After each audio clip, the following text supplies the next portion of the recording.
So hey guys, I am Mummy Jain. हम आज करेंगे रूट 2, रूट 3 ऐसे कई नंबर्स को इरेशनल प्रूफ। अब देखो हमारे जनरली क्या है, रूट 2 इरेशनल है कि नहीं है, रूट 3 या रूट 5 या कुछ ऐसे नंबर जो कि हमारे एक्सरसाइज में दिए गए हैं। तो इन सबको सॉल्व करने का एक ही पैटर्न होता है, एक ही तरीका होता है, बस उसमें नंबर के वैल्यूज चेंज हो जाती है। तो हमें एक पैटर्न समझ लेना है कि किस पैटर्न से हमें ये सॉल्व करना है। चलो करते हैं। सबसे पहले रूट 2 इज इरेशनल प्रूफ। सबसे पहले हम लिखेंगे अज्यूम रूट 2 इज रेशनल। हमें सबसे पहले ये मान के चलना है कि रूट 2 रेशनल है, और अगर रूट 2 रेशनल है तो root 2 is equals to p by q का फॉर्म हो जाएगा। हमने यहाँ पे पी बाई क्यू की जगह ए बाई बी लिख दिया, क्योंकि आपकी बुक्स में ए बाई बी लिखा है। तो अगर हमारे एग्जामिनर मार्क्स ना काटे, ऐसा हम चाहते हैं, तो हमें वही तरीका अपनाना होगा जो हमें बुक्स कह रही है। तो हमने वही तरीका अपनाया है। अब देखो बी को इधर ले जाएंगे तो ए क्या हो जाएगा, रूट 2 बी। अब क्या करेंगे हम, square both the side, square both the side. तो ये हो जाएगा a square is equals to 2b square.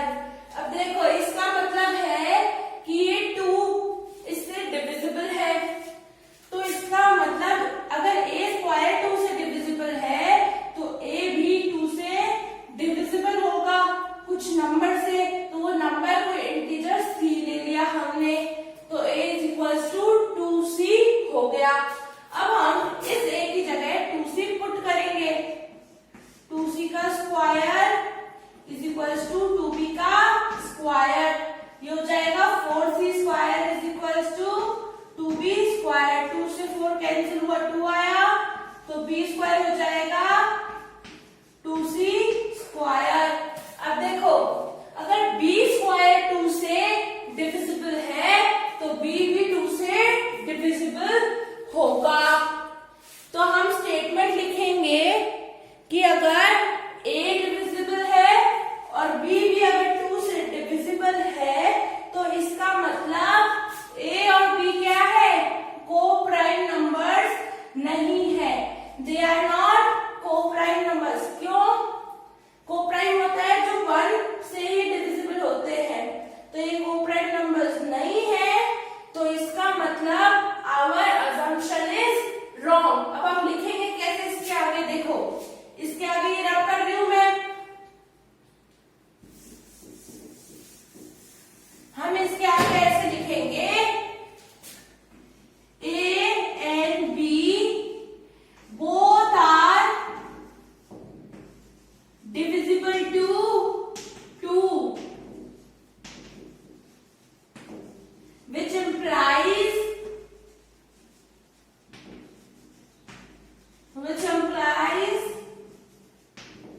that A and B are not co-prime numbers.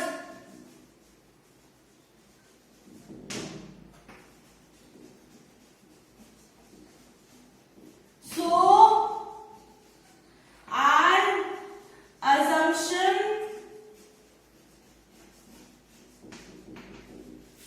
is wrong.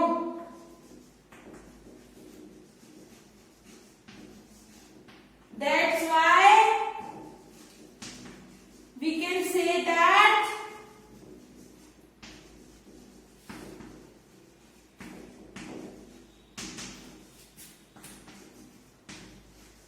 Root 2 is irrational. आगे लिख देना।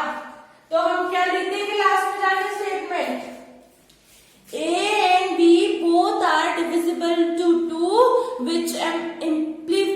which implies that A and B are not co-prime numbers. So our assumption is wrong. That's why we can say, or we can write that root 2 is irrational.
की जगह put करेंगे।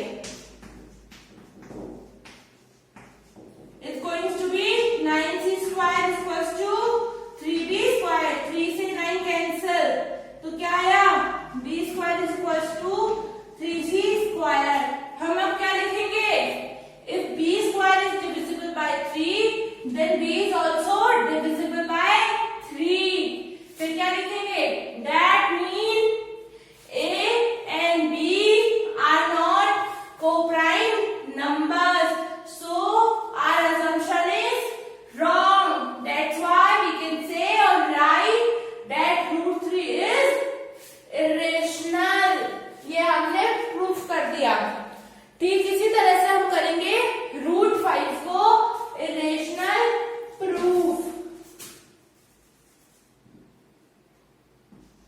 Same step करना है, assume root 5 is rational, फिर यहाँ पे root 5 is equals to a by b, तो यहाँ क्या हो जाएगा, a is equals to root 5b, तो यहाँ क्या हो जाएगा, squaring both the side, a square is equals to 5b square. If a square is divisible by 5, so a is also divisible by 5, where c is some integers. Now हम इस a की value को a की जगह रखेंगे, 5c का square is equals to 5b square. अब क्या हो जाएगा यहाँ पे देखो, 25, 5 से 25 कैंसिल हुआ, b स्क्वायर आया 5c square. That mean if b square is divisible by 5, so b is also divisible by 5. So a and b are not the co-prime numbers, so we can say that our assumption is wrong. That means root 5 is irrational. ये हो गए हमारे root 2, root 3 और root 5 solve कर दिए, proof कर दिया कि ये इरेशनल है। अब देखो इसी तरीके से हम बाकी कुछ जो नंबर्स होते हैं उनको प्रूफ करते हैं। बस ये स्टेप्स आपको अच्छे से याद होने चाहिए। नेक्स्ट है आपका क्वेश्चन कि prove 5 minus root 3। 5 minus root 3 is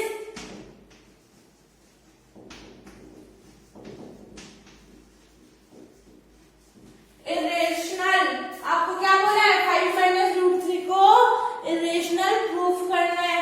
तो हम क्या करेंगे इसमें, सिंपली वही assume 5 minus root 3 is rational.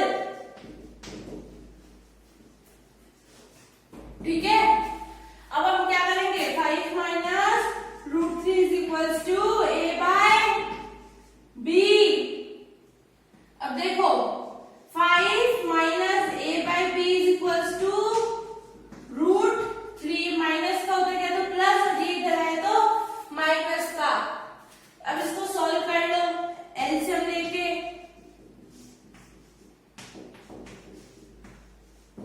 Root 3। अब हम क्या लिखेंगे कि एज एक स्टेटमेंट लिखेंगे, as a and b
That's why our assumption is wrong and we can say that 3√2 is irrational. अब देखो वही सेम चीज है, अगर 2 मार्क्स के क्वेश्चन में आता है तो आपको सेम इसी तरह से सॉल्व कर देना है, और अगर 5 मार्क्स के या 3 मार्क्स 4 मार्क्स ऐसे क्वेश्चन में आते हैं तो आपको √2 पहले इतना लिख के कि a and b are integers, so this term is rational, इतना लिख के √2 को पहले पूरा irrational प्रूफ करना पड़ेगा। कैसे? जैसे नॉर्मल तरीके से हम करते हैं कि assume √2 is rational, इस तरीके से। फिर जब √2 irrational प्रूफ हो जाए फिर आप लास्ट में लिखोगे कि irrational is never equals to rational, that's why we can conclude that 3√2 is irrational and our assumption which is 3√2 is rational is wrong. So हम चलते हैं हमारे इसी तरह से नेक्स्ट क्वेश्चन के ऊपर। अब देखो नेक्स्ट क्वेश्चन मैं आपको करवाती हूँ एक जो आपके एग्जाम में आ रखा है, शायद 4 मार्क्स और 6 मार्क्स के क्वेश्चन में आया था, जो कि आपका डी सेक्शन होता है उसमें मैथ्स के स्टैंडर्ड पेपर में। उसमें था कि आपको गिवन है √5 क्या है, इरेशनल गिवन है,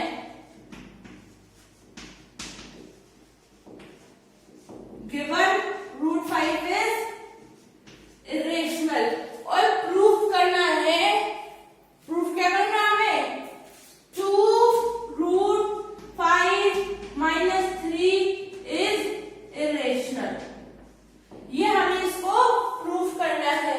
तो हम क्या करेंगे, सेम चीज करेंगे, सबसे पहले इसको अज्यूम करेंगे रेशनल। आप चाहो तो वीडियो पॉज करके एक बार इसको सॉल्व करो।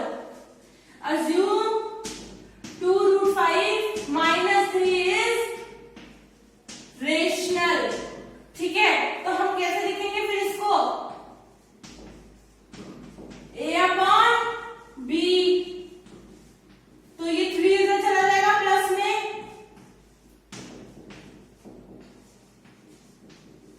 एलसीएम लेंगे,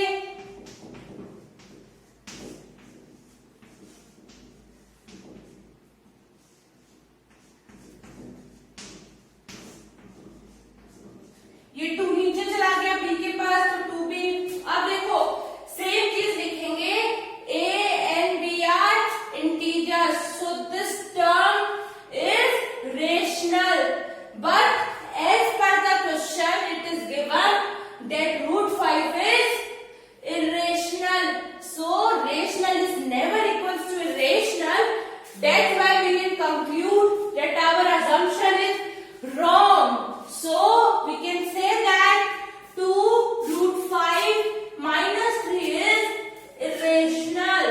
सेम इसी तरीके से हमने क्वेश्चन बाकी सारे सॉल्व किए, तो क्या हुआ इससे, एक ही चीज, एक ही तरीका, एक ही पैटर्न हमने फॉलो किया और सारे क्वेश्चन हमने इसके सॉल्व कर दिए।